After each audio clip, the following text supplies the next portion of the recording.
There isn't much the Dallas Cowboys coaching staff can do when it comes to second-year offensive tackle Tyler Guyton at this point except stay positive. Say the right things.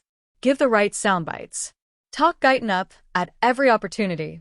Across the board in professional sports, it's widely accepted that bad rookie years don't serve to define any single player. Even in that cutthroat world, there's a grace period. The rest however, can jump to conclusions. When someone plays as bad as Guyton did in his rookie season, that conclusion is almost always that he's a bust. That's why Yahoo Sports NFL reporter Michael Mittelhus-Schwartz put Guyton on his list of 9 NFL players who need to step up after rough rookie years on June 9th. Guyton, 6'8" and 322 pounds, was the number 29 overall pick in the 2024 NFL Draft out of Oklahoma and signed a 4-year, $13.15 million rookie contract.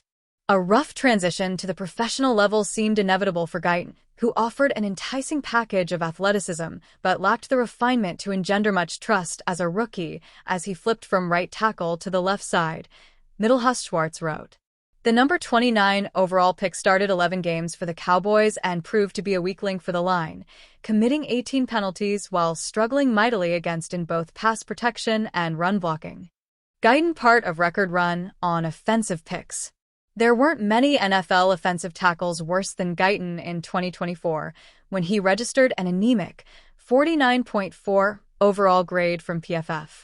That ranked him 115th out of 140 eligible players at his position. The 2024 draft became known for its record run on offensive picks, with the first 14 picks all offensive players.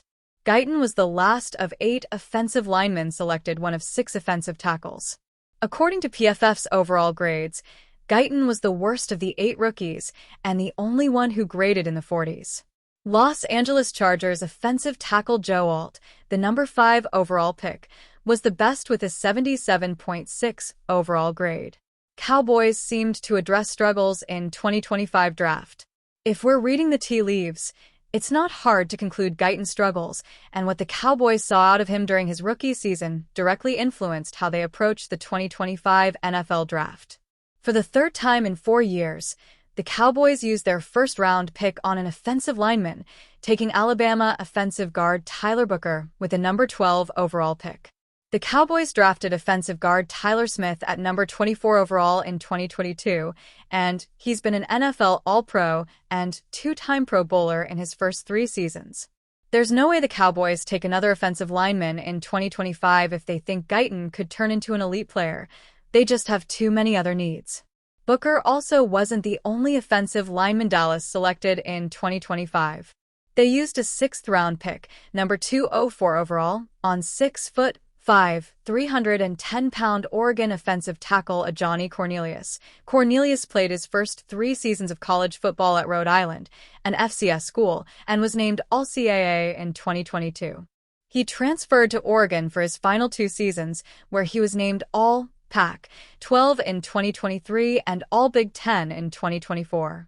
Dallas Cowboys star linebacker Micah Parsons has been looking for a new contract extension all offseason long.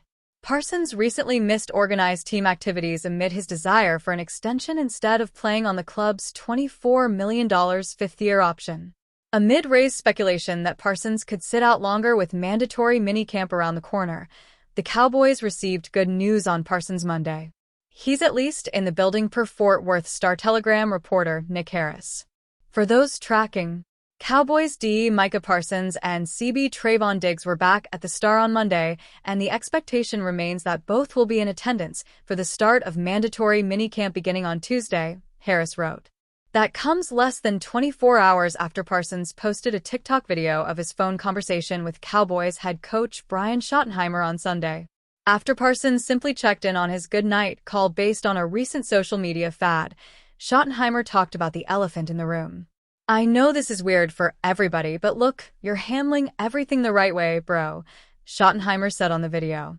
"This thing is going to get worked out." Micah Parsons already promised to attend minicamp. Parsons previously said via X.com on June 3rd that he will attend minicamp. The former Penn State star emphasized his past attendance in response to a post by longtime Cowboys beat writer Clarence Hill of DLLS Sports. I will be there. I haven't missed a mini camp in 4 years. Even though the contract is not done, I have teammates and a playbook. I'm preparing as if I will be on the field the first week of camp. But it's in the owner's hands, Parsons wrote. I'm ready to win a Super Bowl. Hill had posted a quote from Schottenheimer on June 3rd regarding Parsons' absence at OTAs. Being present doesn't necessarily mean being here all the time. Doesn't even necessarily mean having to practice, Schottenheimer said via Hill. It means being present, being around the guys. We all don't see the things that some of these guys do away from here. There's a lot of work being done away from here, whether it's with other players in the NFL, our guys, things like that, Schottenheimer continued. The thing that I know about Micah is Micah wants to be here. He's excited about what we're building. He's been a big proponent of that. You can lead a lot of different ways. This is a business, and they're working through the business part of this deal. Everything I've asked him to do, no different than everybody that's here. He's been great. That gets me excited. I'm a big fan of Micah, Schottenheimer concluded. Jerry Jones wanted no urgency with Micah Parsons' contract. As for Cowboys owner and general manager Jerry Jones, he had an update on Parsons' contract situation back on April 1st. Jones expressed no urgency at the time. Some say using the basis that the earlier you get something done, the cheaper. Well, the earlier you get something done, a lot of times the more mistakes you make, Jones said via Cowboys.com's Tommy Arish. You might want to see a few more cards play, not just with that particular negotiation, but with the whole team. I know I'm kind of being a little defensive here, but the idea that the only success is getting a contract done at an early time is incorrect. I'd rather pay more and get it right than I had pay less and screw it up, Jones concluded. On Monday morning, the Green Bay Packers released veteran cornerback Jaire Alexander as the two-time Pro Bowler hits the open market for the first time in his 7-year career. The Dallas Cowboys could use some help at the cornerback position. With Trayvon Diggs still rehabbing from knee surgery and rookie Siobhan Revel Jr. entering the final stages of his rehab from a torn ACL he suffered in October, the need for experience in the position group could greatly benefit how the secondary begins the 2025 season.